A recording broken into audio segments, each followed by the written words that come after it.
Mesdames et messieurs, bonjour, merci et bienvenue sur B-News. Dans certaines localités du Bénin, nous assistons à des cas de maltraitance des enfants. Le plus criard s'est produit dans la nuit du 26 au 27 mai, où un enfant d'environ de 6 ans a été maltraité, châtié et nourri de matière fécale. Nous allons en parler au cours de cet entretien, au cours duquel nous recevons M. Fulgence Awagonou. Bonjour. Bonjour, monsieur le journaliste. Vous êtes coach scolaire en leadership parental et directeur de l'Académie du leadership et de la parentalité. Oui, bien évidemment. Merci d'avoir accepté notre invitation sur le plateau de B-News. C'est un plaisir. Alors, la première question qu'on se pose, c'est de savoir pourquoi nous assistons à ces cas de maltraitance de nos jours. Est-ce que ça existait mais caché? Oui, les maltraitances liées aux enfants existaient très bien. Mais vous savez, aujourd'hui, avec toutes les stratégies que les autorités ont mises en place, avec aussi les médias, et toute personne ayant l'information de maltraitance peut quand même informer les autorités, peut prendre la décision d'informer les autorités. À partir de ce moment, quand il s'agit des enfants, plus rien n'est caché. Donc, c'est tout ce système d'information ajouté aussi aux stratégies des autorités qui permet aujourd'hui et qui fait que quand il y a quelque chose, vous pouvez rapidement avoir l'information. Aussi avec les réseaux sociaux aujourd'hui, il suffit d'avoir l'information, de prendre des images avérées de la situation et puis tout le monde est au courant en quelques minutes de ce qui se passe. C'est beaucoup plus pour cela qu'on a plus l'information. Sinon, ça existait très bien, mais le système de communication avec les stratégies ont renforcé quand même et ont facilité aux uns aux autres l'information et de transmettre l'information à tout le monde ici. Et maintenant, quand on a l'information qu'un enfant est maltraité. Alors, quelles sont les véritables causes de la maltraitance des enfants? Lorsque nous prenons par exemple le cas de l'enfant de 6 ans qui a été nourri de matière fécale par sa marâtre. Oui, vous savez, les causes, vous savez, lorsque vous parlez de maltraitance, ça veut dire qu'il y a quand même un enfant qui est sous l'autorité d'un parent ou d'un tuteur, ou d'une tutrice aussi, tout ça. Et quelle est la relation que le tuteur a avec l'enfant? Et la relation que le tuteur a avec l'enfant, c'est d'abord lié à deux choses. C'est d'abord lié à la personnalité même du tuteur. Vous savez, quoi qu'on fasse, quoi qu'on dise, nous sommes le résultat de l'environnement dans lequel nous avons évolué. Nous appelons ça le système relationnel. En tant que parent, mais vous-même, vous avez vécu où? Quelles sont les relations que vous avez eues vous-même avec vos parents? Parce que si vous n'avez pas eu une très bonne relation avec vos parents, vous ne pouvez pas transmettre l'amour si vous-même vous ne possédez pas, vous n'avez pas l'amour. L'on ne donne que ce que l'on a. À partir de ce moment, si vous n'êtes pas resté dans un environnement où vous avez été suffisamment écouté, vous avez été suffisamment compris. Et que vous avez été maltraité dans une certaine mesure, pas de bourreaux, pas de parents bourreaux, vous gardez ces séquelles. Et quand vous gardez ces séquelles et que la relation que vous avez avec l'enfant que vous avez n'est pas une relation directe, c'est-à-dire si ce n'est pas votre propre enfant, encore que là, parfois, encore il y a maltraitance, vous voyez, ils ont tendance parfois à répercuter sans le savoir ce qu'ils ont connu même sur ces enfants-là. Et la deuxième partie, c'est la relation que vous avez avec l'enfant. Vous savez, il est souvent rare de maltraiter souvent son propre enfant. Je dis rare, je n'ai pas dit que c'est impossible. Mais il est quand même rare de maltraiter son propre enfant. Lorsque parfois, certaines femmes, certains hommes, certains parents, certains pères ou certaines mères se retrouvent dans une situation de tuteur, c'est-à-dire de tutelle avec l'enfant, ils se croient parfois tout permis. Parce qu'ils se disent, ce n'est peut-être pas mon enfant, j'ai la responsabilité de l'éduquer, mais je fais comme je veux. Et cela interpelle deux choses, soit notre fonction de mère, et notre fonction de père. Parce que la fonction de mère, c'est une fonction d'amour, de compréhension. Et nous disons que c'est une fonction de matrice. Parce que la mère a d'abord pour fonction de transmettre, d'aimer, de comprendre son enfant. Mais puisque vous-même, vous n'avez pas eu suffisamment d'amour, sans le savoir, vous répercutez. Et quand vous êtes dans une situation de tutelle avec l'enfant, sans le savoir, vous passez à côté de cette fonction qui est d'aimer, de comprendre et d'apporter à l'enfant tout ce dont il a besoin. Et quand vous prenez ces deux choses, ils sont souvent à la base. Maintenant, il y a d'autres réalités. Et parfois, la relation, même que vous avez avec les parents de cet enfant, si c'est parfois l'enfant de votre époux, ou bien c'est l'enfant de votre époux, on ne se sent pas directement concerné. On ne se sent pas directement responsable. Et sans le savoir parfois, ou bien parfois, on le sait très bien, mais on crée toutes les conditions difficiles à l'enfant parce qu'on se dit, bon, ce n'est pas mon enfant, alors que ce n'est pas ça. Donc, c'est d'abord notre fonction de parents et notre système relationnel, c'est-à-dire l'environnement dans lequel nous avons grandi, qui parfois porte sur nous des séquelles. Et ces séquelles émotionnelles, parfois sans le savoir, mais souvent, il y en a qui le savent très bien, qui ont tendance à dire non, moi je n'ai pas connu des situations faciles dans la vie, donc toi aussi tu ne vas pas connaître la facilité, toi aussi tu ne vas pas, alors que c'est faux. L'enfant que vous avez à élever, ça fait de vous un grand homme. Et j'ai l'habitude de dire, tout le monde peut faire des enfants. Mais éduquer un enfant, c'est de là. Éduquer un enfant, c'est de là. Et là, dépend d'abord de votre amour, l'amour que vous avez reçu, et l'amour que vous allez transmettre, et l'amour que vous avez pour vous-même. Il y a des gens qui ne peuvent pas faire du mal parce qu'ils savent que ce n'est pas bon pour eux. Donc voilà les causes. C'est des causes beaucoup plus émotionnelles et psychologiques. Mais il y a des réalités liées à leur environnement. Oui. Mais c'est d'abord l'individu homme, grand âge, qui n'est pas suffisamment équilibré, qui n'a pas cette intelligence du cœur qui va lui permettre d'aimer et de faire du bien, de chouchouter et de répondre aux aspirations, aux besoins de l'enfant. Cela n'est pas sans conséquences sur l'enfant. Quelles sont donc les répercussions que ces cas de maltraitance pourraient avoir sur le développement psycho-affectif de l'enfant? Merci à vous. Il y a d'abord des conséquences immédiates et des conséquences à long terme. Immédiatement, vous savez, l'enfant a peur de tout adulte. Vous prenez un enfant de 6 ans, il est en train de finir son premier cycle. La vie, c'est 0 à 6 ans, 6 ans à 12 ans, 12 ans à 18 ans, 18 ans à 24 ans, 24 à 30 ans, 30 ans à 36 ans, ainsi à 40, ainsi de suite. Il vient de finir son premier cycle et qu'est-ce qu'il connaît? C'est qu'il il est maltraité. Et vous voyez cet enfant, qu'est-ce qu'il garde? Il garde d'abord de l'adulte, que les adultes sont mauvais. Ils sont violents. Et ça ne lui permet pas d'évoluer psychologiquement. Psychologiquement, l'enfant est perturbé. L'enfant il aura du mal à s'insérer parfois, d'abord au niveau des autres enfants, parce que, vous savez, là, c'est la confiance en soi même qui est perturbée. L'enfant n'a pas la capacité d'aller en altitude. Il se dit, je n'appartiens pas à mon environnement familial. Est-ce que les autres vont aussi m'accepter? Et l'enfant est souvent inclus sur lui-même. L'enfant est souvent, il ne s'ouvre pas aux autres. Et ça, c'est très dangereux parce que, vous savez, l'enfant est appelé à connaître un processus de socialisation. Et si ce processus de socialisation au premier niveau est perturbé, c'est que l'enfant ne peut pas s'insérer socialement. Et si cet enfant était scolarisé, les répercussions sont aussi scolaires. Parce que l'enfant qui est maltraité parfois a du mal à s'ouvrir aux autres. Et puisqu'il a du mal à s'ouvrir aux autres, tout ce qu'on lui dit, peut-être à l'école, il n'a pas toutes ces capacités d'accepter, de comprendre ce qu'on lui dit. En classe, vous allez constater que lorsqu'on parle, lorsque l'enseignant transmet le cours, lui, il est carrément ailleurs. Il vient de connaître peut-être une violence le matin, il se dit, quand je vais rentrer à la maison. Donc, il est tout le temps perturbé par cela, et ça se sent dans ses résultats. Donc, sur le plan même, et si c'est un enfant, à 6 ans, on ne peut pas être en train de suivre une formation, à 6 ans, on est à l'école. Au plus, au CI, au CP. Donc, cet enfant est perturbé à l'école. Cet enfant est perturbé dans son environnement familial. Cet enfant aura du mal à s'ouvrir, avoir des amis à qui se confier. Il est peut-être tout le temps dans un coin. Et ça pose de véritables problèmes sur cet enfant. Mais à long terme, c'est quoi? Nous avons parlé tout à l'heure du système relationnel. Un enfant qui est maltraité, qui n'a pas connu l'amour, qui a des difficultés affectives, sans le savoir, aura du mal à transmettre. J'ai dit tout à l'heure que l'on ne donne que ce que l'on a. Et sans le savoir, ayant connu toutes ces difficultés, si dans son parcours, il n'a pas connu des hommes et des femmes qui l'ont accepté, ou bien n'a pas connu d'autres personnes qui lui ont montré que la vie, c'est les autres, qu'on ne peut pas vivre seul, cet enfant, dans les années à venir, quand il sera grand, il ne pourra pas transmettre l'amour. Et c'est peut-être ses futures progénitures, c'est peut-être l'environnement de travail de demain, c'est sa relation de couple qui prendra aussi des coups.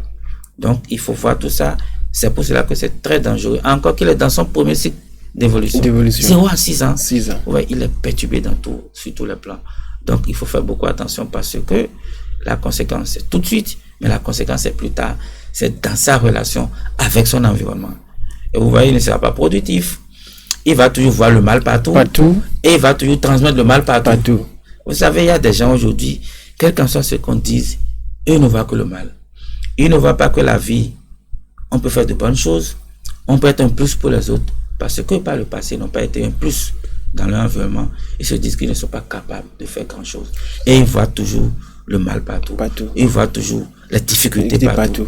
Et naturellement, ils ne pourront pas aller en altitude. Parce que la société l'aurait déjà corrompu. La société aurait déjà eu des influences négatives sur lui. Sur lui. Okay. Et d'abord, vous savez, ce que nous sommes à l'extérieur, c'est ce que nous avons été dans notre environnement familial. L'environnement familial, c'est le socle. C'est même la fondation qui permet à l'édifice homme de s'ouvrir aux autres. Et si cette fondation n'a pas permis à l'édifice homme de connaître l'épanouissement, il ne pourra pas transmettre l'épanouissement. D'accord. Alors, dans le système éducatif traditionnel où on sacrifie le bien-être de l'enfant au profit des valeurs morales, est-ce qu'on peut parler de maltraitance dans ce cas? Non, vous savez, le système éducatif est tel que on voit les enfants aussi de façon groupée. Nous n'arrivons pas à prendre les enfants dans leur spécificité. Nous n'allons pas parler automatiquement de violence, mais c'est une violence interne qui ne dit pas son nom. Parce que chaque enfant doit être pris dans ce qu'il a de cher, dans sa spécificité. Mais dire que prendre l'enfant dans cette spécificité, c'est que c'est prendre 10 ou 20 ou au plus 25 enfants. Mais le système éducatif se dit qu'il faut transmettre le maximum d'informations en termes de connaissances sans tenir compte des spécificités, sans tenir compte des rapports que l'enfant aura d'abord avec l'école, avec le maître, tout ça.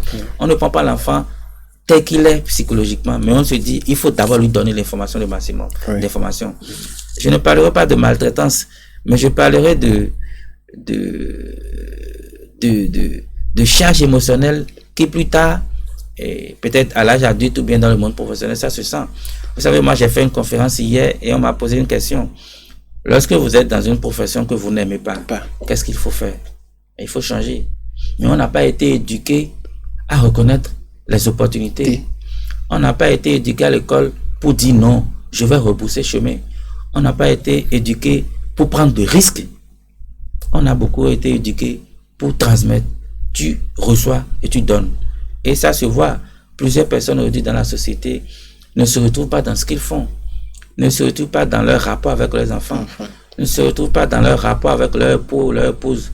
Parce que le système éducatif ne tient pas compte des spécificités de chaque enfant. C'est vrai qu'on va dire que c'est un coût. Mais il n'y a pas meilleur coût que d'investir dans le capital humain. Il n'est de richesse que d'homme. À partir de ce moment, on doit se dire chaque enfant, je le dis souvent à l'académie, un enfant peut détruire le monde, mais un seul enfant peut créer les conditions de l'épanouissement dans le monde. À partir de ce moment, on doit faire à chacun. On doit faire attention à chacun. Je dis bien, on doit faire attention à chacun. À la maison, à l'école et partout.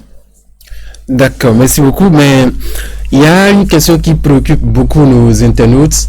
Ils se posent la question de savoir pourquoi nous assistons à ces cas de maltraitance malgré la présence des organisations internationales comme le Fonds des Nations Unies pour l'enfance, l'UNICEF, et des ONG qui sont spécialisées dans la protection des enfants. Il faut reconnaître que les ONG font beaucoup. Toutes ces institutions internationales font beaucoup, mais ils ne sont pas partout. C'est vrai qu'ils essaient de sensibiliser les gens. Ils essaient de donner le meilleur d'eux-mêmes. Mais le problème, c'est le rapport de l'homme avec lui-même. Avant de parler de son rapport avec les autres. Qui suis-je? Quelles sont mes qualités? Quels sont mes défauts? Vous allez voir, vous venez de parler des ONG, vous avez dit maltraitant, vous avez tout dit. Mais vous n'avez pas dit ONG qui accompagnent les parents dans leur rôle de parents. Le plus grand problème de la société, c'est que autant que nous sommes, plusieurs ne sont pas préparés à être parents. On peut parler de l'école, on peut tout dire, on peut tout faire. Mais qui est parent?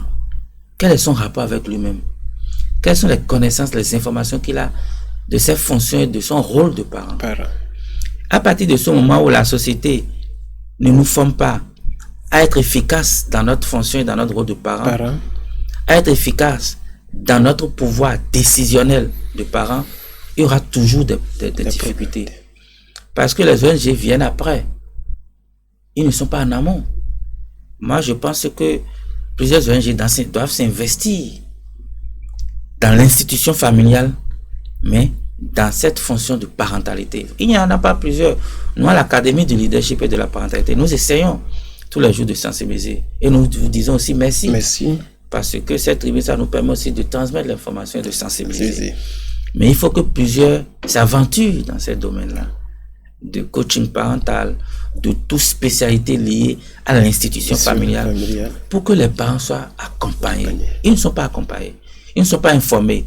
Parce que quand même vous avez connu un système relationnel qui ne vous favorise pas, qui ne vous crée pas les conditions de prédisposition de réussir votre vie parentale, lorsque vous avez l'information, on le dit souvent, celui qui a l'information a le pouvoir. Vous avez le pouvoir de basculer, de changer. C'est pourquoi nous devons beaucoup plus aussi, ces ONG, ces institutions doivent accompagner tous ceux qui œuvrent à la parentalité efficace pour que nous ayons des hommes et des femmes bien épanouis, des hommes et des femmes heureux, qui connaissent la joie, l'amour. Si vous ne connaissez pas la joie, l'amour, vous ne pouvez pas être un bon journaliste. Non. Vous ne pouvez pas être un bon coach. Vous ne serez pas un bon ministre. Vous ne serez pas un bon chef d'entreprise.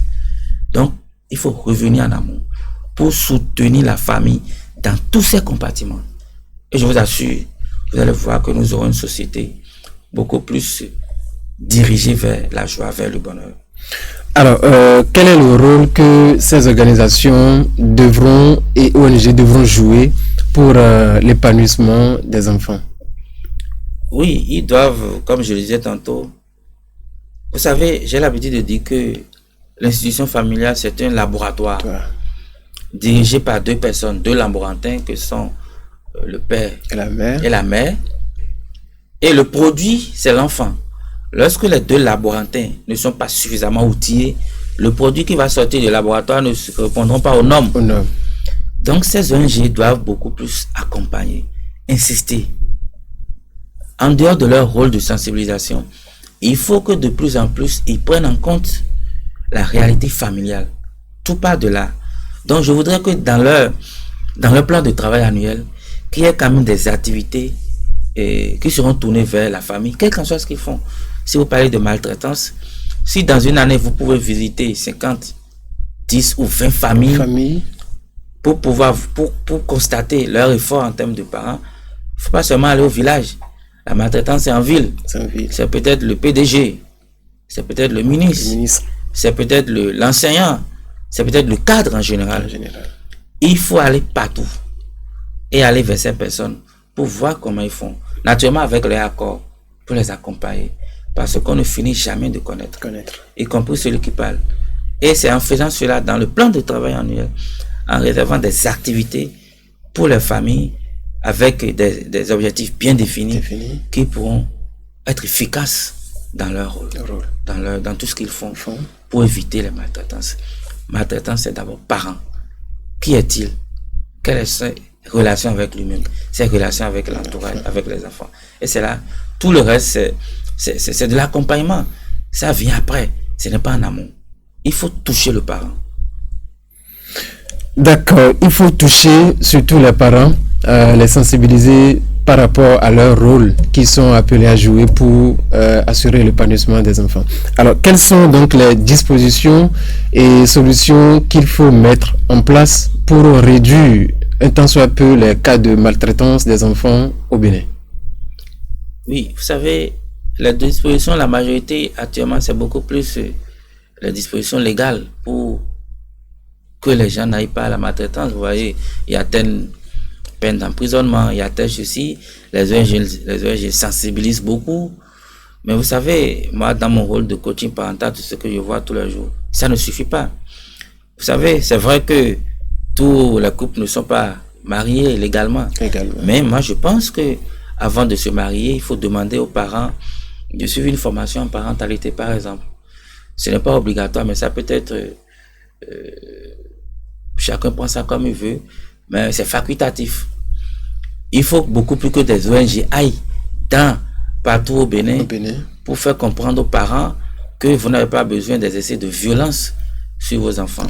Et il faut tenir compte il faut aller peut-être par profession, il faut aller peut-être dans les marchés, mais nous insistons, moi j'insiste sur le rôle de parent et la fonction de parent. C'est primordial et c'est capital. C'est mon plus grand message. Parce que quand vous avez l'information, quand vous voyez le processus de socialisation de l'enfant, ce que vous devez faire à chaque moment de ce processus, comment le faire, quels sont les outils qu'il faut utiliser, et ceux dont vous aurez besoin. Lorsqu'on vous parle de ça, Chaque fois quand vous voulez faire du mal à un enfant, vous devez vous dire attention, ce n'est pas bon. Cet enfant, demain, il peut être un président.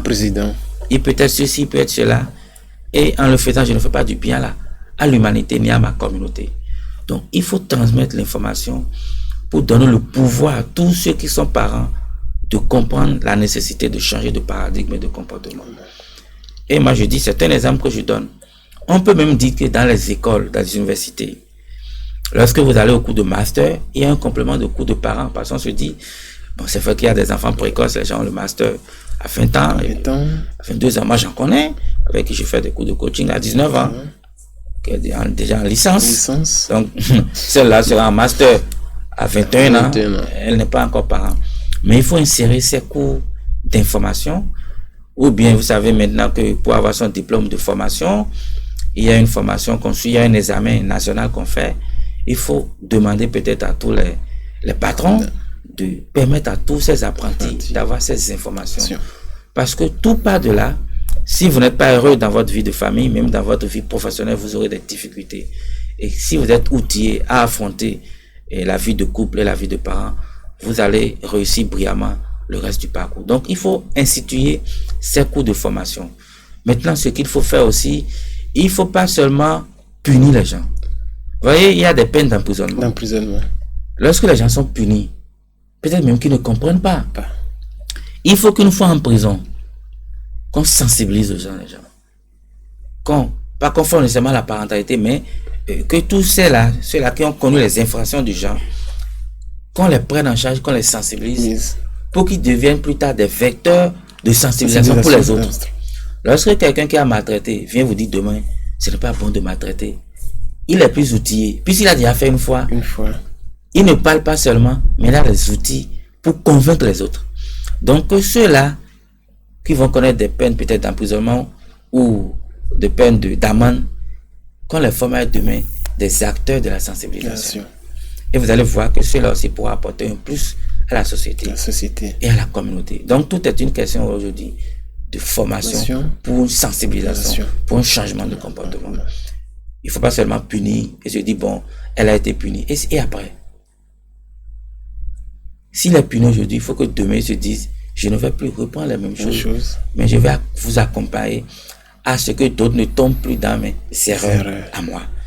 Et c'est en faisant cela que nous allons peut-être, nous serons un plus pour les autres. Il faut qu'il y ait de plus en plus des activités orientées vers les familles au niveau des ONG et que les institutions internationales aient aussi allouent des fonds pour accompagner tous ceux qui sont dans ces domaines. Et vous verrez que dans les jours, les mois, les années à venir, nous aurons une société apaisée et que les enfants seront beaucoup plus épanouis. Parce qu'ils auront des parents qui comprennent que le bonheur, c'est un droit. D'accord, le bonheur, c'est un droit. Alors, quel appel avez-vous à lancer à l'endroit des parents, à l'endroit des organisations internationales qui sont spécialisées dans la défense des enfants et des ONG? À l'endroit des parents, je voudrais leur dire que l'enfant est un bien pour la communauté.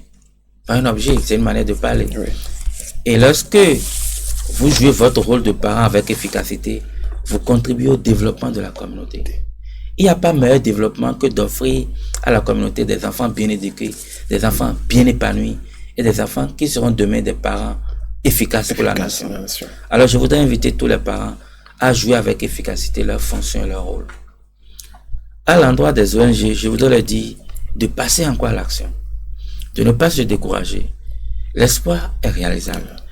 Et à partir de ce moment, il est question de réorienter les actions, des plans de travail pour que des actions, des activités efficaces soient orientées au niveau des parents et aussi au niveau des enfants et au niveau de la communauté pour qu'il y ait plus de gens à dénoncer et pour qu'on assiste plus toujours à des cas de maltraitance de l'enfant qui est un bien utile, qui est, je dis l'enfant c'est le meilleur investissement. Et à l'endroit des institutions internationales, je voudrais leur dire de ne pas cesser ce qu'ils font. C'est vrai que l'actualité maintenant c'est le Covid-19. Tout est orienté vers le Covid-19, mais il n'y a pas que le Covid-19. Le Covid-19, ça atteint les hommes et les femmes. Lorsque les hommes et les femmes de demain, qui sont les enfants d'aujourd'hui, on leur apporte tout ce dont ils ont besoin. C'est qu'ils pourront résister et pourront bannir dans les années à venir d'autres Covid-19. Donc, plus d'investissement au niveau des enfants, au niveau des familles. J'insiste sur la famille. On parle des enfants et on oublie les parents, c'est pas possible. On n'aura pas de meilleurs résultats. C'est d'abord les parents qui pourront accompagner les enfants. Et je nous invite à l'action pour que ce bien utile pour la communauté qu'est l'enfant soit sauvegardé, soit accompagné, soit chuchoté, soit aimé. Et qu'on essaie de les comprendre et de leur transmettre le maximum d'amour pour qu'on ait une société d'amour. Merci beaucoup, Monsieur Fulgence Arwangonou. Mesdames et messieurs, nous sommes à la fin de cet entretien au cours duquel nous avions reçu Monsieur Fulgence Arwangonou, avec qui nous avons abordé la maltraitance des enfants dans certaines localités du Bénin. Merci de liker, commenter, partager et rester fidèle au programme de B-News et à très bientôt.